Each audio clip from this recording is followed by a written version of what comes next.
ప్రభుత్వమే ఒకవేళ ఆర్టీసీ బస్సులు నడపకపోతే జరిగేదేమిటి? ప్రైవేట్ ఎక్స్‌ప్లాయిటేషన్ అన్నది దోచేసే కార్యక్రమం జరుగుతుంది. పేద మధ్యతరగతి ప్రజలు పూర్తిగా కూడా ఏది కూడా విద్య కానీ, వైద్యం కానీ, పబ్లిక్ ట్రాన్స్పోర్ట్ కానీ ఇవేవి కూడా ప్రజలకు అందుబాటులో లేకుండా పోయే పరిస్థితి ఉంటుంది. వాటికి చెక్ పెట్టడం కోసం ప్రభుత్వం ఇవన్నీ కూడా తాను ఇన్వాల్వ్ అయి తాను నడిపే కార్యక్రమం చేస్తుంది. ఇది మనకు అందరికీ కూడా కనిపించే విషయాలు.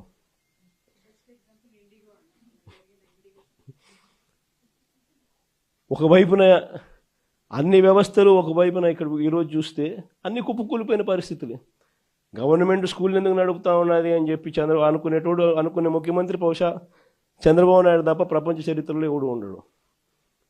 గవర్నమెంట్ హాస్పిటల్ ఎందుకు నడుపుతుంది అని చెప్పి అనుకునే మనిషి ఒక చంద్రబాబు నాయుడు తప్ప ప్రపంచ చరిత్రలో ఏది ఉండడు.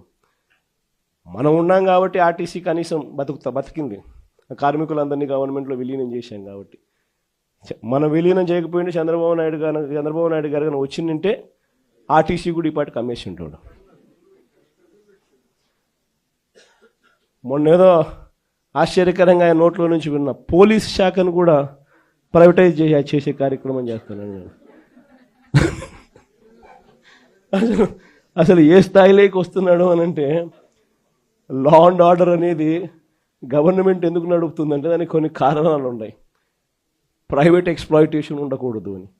స్కూల్ ఎందుకు నడుపుతుంది గవర్నమెంట్ అంటే కొన్ని కారణాలు ఉన్నాయి. ప్రైవేట్ ఎక్స్‌ప్లాయిటేషన్ ఉండకూడదని. హాస్పిటల్ గవర్నమెంట్ ఎందుకు నడుపుతుందంటే కొన్ని కారణాలు ఉన్నాయి. ప్రైవేట్ ఎక్స్‌ప్లాయిటేషన్ ఉండకూడదు అని. బస్సులు ఎందుకు నడుపుతుందని అంటే దానికి కారణాలు ఉన్నాయి. దానికి కారణాలు ఏమిటి అని అంటే పబ్లిక్ ట్రాన్స్పోర్ట్ విషయంగా పేదలు ఎక్స్‌ప్లాయిట్ కాకూడదు అని చెప్పి. అలాంటిది ఈరోజు అన్ని రకాలుగా ఈ వ్యవస్థ ఒకసారి గమనిస్తే అన్ని వ్యవస్థలు తిరోగమనమే. మరి అన్ని రకాలుగా వ్యవస్థలు తిరోగమనం. ఇంతకుముందు అమలవుతా ఉన్న పథకాలన్నీ రద్దు. నువ్వు చేస్తానని చెప్పినటువన్నీ మోసాలు. మరి ఇన్ని ఘనకార్యాలు నువ్వు చేసినప్పుడు కలెక్టర్ల సదస్సులో నువ్వు కూర్చొని మీ పనితీరు బాగలేదు కాబట్టి ఆయన ప్రభుత్వం మీద చెడ్డ పేరు వస్తుందని చెప్పి నువ్వు చెప్పడం అంటే అసలు ఇంకా వాళ్ళంతా పోయి తలకాయ బండకేసుకొని కొట్టుకోవాలి. ఆ స్థాయిలో ఈ మనిషి బుర్ర పనిచేయడం లేదు, చంద్రబాబు నాయుడు గారి బుర్ర. నిజంగా ఈరోజు 1,04,11,136 సంతకాలు, ఒక హిస్టరీ. నిజంగా ప్రతి సంతకము కూడా ఎక్కడా కూడా పొరపాటు జరగకూడదని, ప్రతి సంతకము సిన్సియారిటీతో ఈ నిర్ణయం వ్యతిరేకిస్తూ అక్టోబర్ 7వ తారీఖున ఉద్యమానికి మనం కార్యాచరణ చేశాం. మీ అందరికీ గుర్తుండే ఉంటుంది. అక్టోబర్ 7వ తారీఖున మొట్టమొదటి బీజం పడింది. అక్టోబర్ 9వ తారీఖున నర్సీపట్నం మెడికల్ కాలేజీని నేను సందర్శించిన.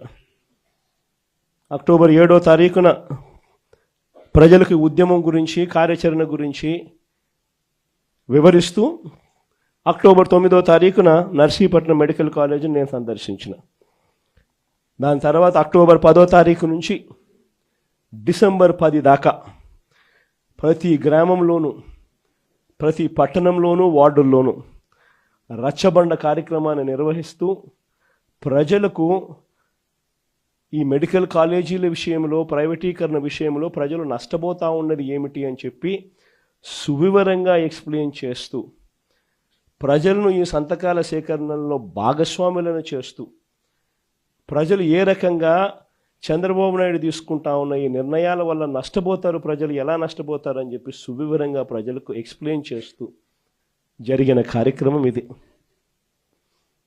నిజంగా ఒక ప్రైవేట్ మెడికల్ కాలేజ్ జిల్లా కేంద్రంలో ఒక గవర్నమెంట్ మెడికల్ కాలేజ్ ఒక జిల్లా కేంద్రంలో వస్తే అక్కడ ఉట్టి మెడికల్ కాలేజీలో ఉన్న సీట్లే కాదు, ఆ సీట్ల వల్ల లోకల్గా మన పిల్లలు గవర్నమెంట్ డాక్టర్లుగా అక్కడే కనిపిస్తారు అనేది ఒక ఆస్పెక్ట్ అయితే, ప్రైవేట్ కన్నా తక్కువ ధరకే మన పిల్లలు చదివి బయటకు వచ్చే పరిస్థితి ఉంటుంది అన్నది ఒక ఆస్పెక్ట్ అయితే,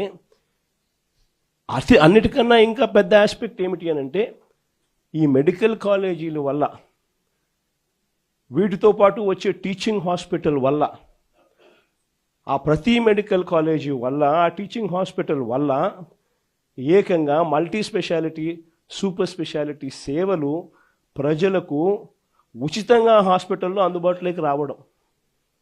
అంటే మా కడప అయితే ఫర్ ఇన్స్టెన్స్ ఒక ఎగ్జాంపుల్, బహుశా ఏది తీసుకున్నా కూడా ఇదే మాదిరిగానే ఉంటుంది. ఒక జిల్లా కేంద్రంగా ఒక మెడికల్ కాలేజ్ తీసుకొచ్చినాం అంటే ఒక 70 కిలోమీటర్లు ఇటు అటుగా మొత్తం జిల్లాలోని అన్ని ప్రాంతాలు కూడా కనెక్ట్ అవుతాయి.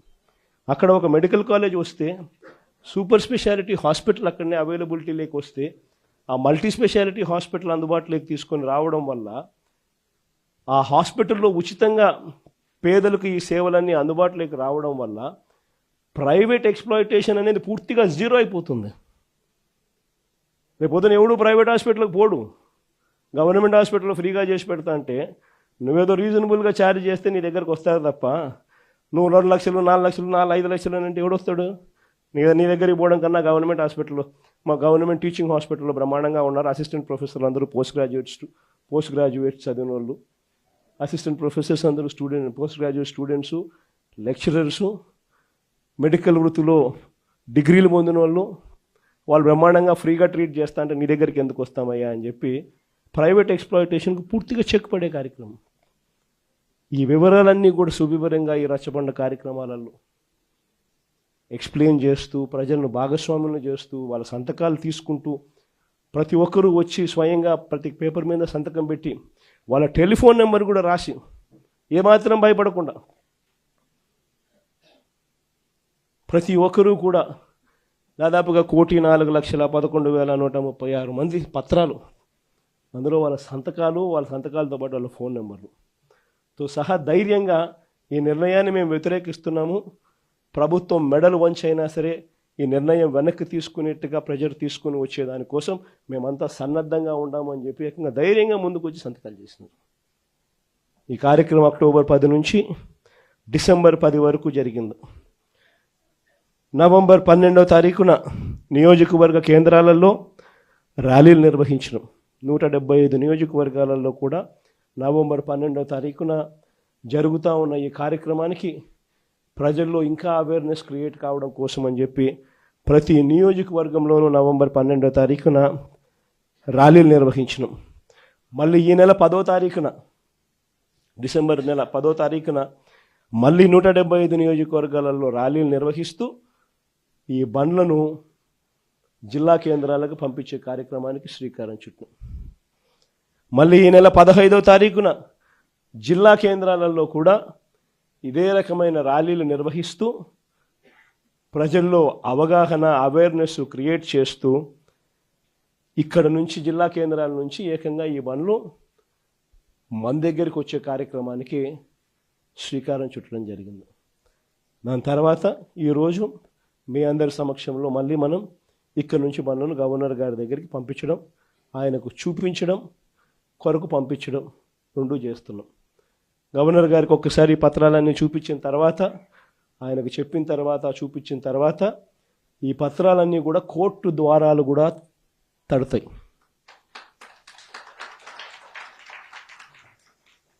కోటి 4 లక్షల సంతకాలు చేసిన ఈ డాక్యుమెంట్స్ అన్నీ కూడా భద్రంగా కోర్టు ద్వారాలు కూడా తడతాయి. కోర్టులో కూడా పిటిషన్ వేస్తాం. 1,04,00,000 సంతకాలు రెడీగా ఉన్నాయి. మీరు ఎప్పుడు అడిగితే అప్పుడు అఫిడవిట్లు మీకు చూపించేదానికి బండ్లన్నీ రెడీగా వచ్చి మీకు చూపిస్తాయి అని చెప్పి కూడా కోర్టులో కూడా అఫిడవిట్ కూడా వేయడం కూడా జరుగుతుంది. ఇంతటితోనే చంద్రబాబు నాయుడు జ్ఞానోదయం వస్తుందని నేను అనుకోవడంలో, ఎందుకంటే కొంచెం చర్మం అందం కాబట్టి ఇంతటితో కూడా వస్తుందని నేను అనుకోవడంలో. ఎందుకంటే మామూలుగా మీకు గుర్తుండే ఉంటుంది, పూర్వం మనం ఎప్పుడో, నేను చిన్నప్పుడు జనార్దన్ రెడ్డి గారు ప్రైవేట్ మెడికల్ కాలేజ్ ఇచ్చినారు అని చెప్పి ఏకంగా ముఖ్యమంత్రి పదవి నుంచి ఆయన రాజీనామా చేయాల్సి వచ్చింది. ప్రైవేట్ మెడికల్ కాలేజ్ ఇచ్చినారని రాజీనామా చేయాల్సి వచ్చింది. నాకు అప్పుడు నేను చాలా చిన్నపిల్లోని. అప్పుడే నేను అనుకుంటా ఉంటే ఒక ప్రైవేట్ ఒక కాలేజు, ఈరోజు ఈయనకు సిగ్గు లేదు, ఇంకొకటి లేదు, ఏకంగా లెఫ్ట్ రైట్ సెంటర్ గవర్నమెంట్ ఆస్తులను నేను ఇచ్చేస్తున్నాను అని చెప్పి స్కాములు చేయడానికి ఏమాత్రం వెనకడుగు వేయడంలా, ఇచ్చేసే కార్యక్రమం చెనిక్కాయలకు బెల్లాలకు ఇచ్చేయడమే కాకుండా స్కాముల్లో ఇంకా అన్నిటికన్నా దారుణమైన స్కామ్ ఏమిటో తెలుసా? నువ్వు ప్రైవేట్ వాళ్ళకి కాలేజీలు ఇచ్చేసిన తర్వాత ఆ ప్రైవేట్ కాలేజీలు వాళ్ళు ప్రైవేట్ కాలేజీలు ఇది నడిపేటప్పుడు వాళ్ళ జీతాలు నువ్వు ఇస్తావంట. అది ఇంకా పెద్ద స్కామ్. నువ్వు ప్రైవేట్ వానికి ఇచ్చేసిన తర్వాత ఆ private college private teaching hospital వాళ్ళు నడిపేటప్పుడు వాళ్ళ జీతాలు గవర్నమెంట్ ఇస్తుందంట. అంటే నెలకు ఒక్కొక్క కాలేజీలో కనీసం 5 కోట్లు జీతం మినిమం. అంటే నెలకు సంవత్సరానికి ఒక్కొక్క కాలేజీకి 60 కోట్లు, 2 ఏళ్ల పాటు కనీసం అంటే 120 కోట్లు ఒక్కొక్క కాలేజీకి ఎదురు వస్తుందన్నట.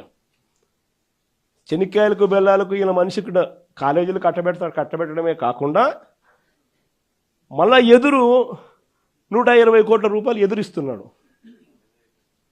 ఇది ఇంతకన్నా ఇంకా స్కామ్, ఇంతకన్నా దారుణమైన పరిస్థితి ఎక్కడైనా ఉంటుందని అడుగుతా ఉన్నా. ఇవన్నీ రేపొద్దున మనం ఇన్ని ప్రయత్నాలు చేసిన తర్వాత కూడా ఎక్కడన్నా కూడా చంద్రబాబు నాయుడు వినకుండా దీనికి ముందుకు తీసుకొని పోతే మాత్రం ఆ తర్వాత కాలేజీలు తీసుకున్నోడిని మాత్రం మనం అధికారం లేకొచ్చిన వెంటనే 2 నెలలు జరగక మునిపే అందరు జైళ్ళల్లో ఉంటారు. ఆ కాలేజీలు తీసుకున్న వాళ్ళు మాత్రం. స్కాములు అనేది మదర్ ఆఫ్ ఆల్ స్కామ్స్ కింద ఇది నిరూపితమవుతుంది. అంతటి దారుణంగా ప్రజలకు నష్టం జరుగుతుందని కనిపిస్తూ ఉన్నా కూడా ప్రజలు దీనివల్ల ఉచితంగా వైద్యం పొందే అవకాశం పోతుందని తెలిసినా కూడా మన పిల్లలకు తక్కువ ధరకే, ప్రైవేట్ కన్నా చాలా తక్కువ ధరకే మన పిల్లలకు మెడికల్ కాలేజీలలో సీట్లు వచ్చి చదువులు అందుబాటులో ఉంటాయని తెలిసినా కూడా ఏమాత్రం ఖాతరు చేయకుండా చంద్రబాబు చేస్తూ ఉన్న ఈ తీరుకు చంద్రబాబు నాయుడుకు గట్టి గుణపాఠం మాత్రం ఖచ్చితంగా తగులుతుంది.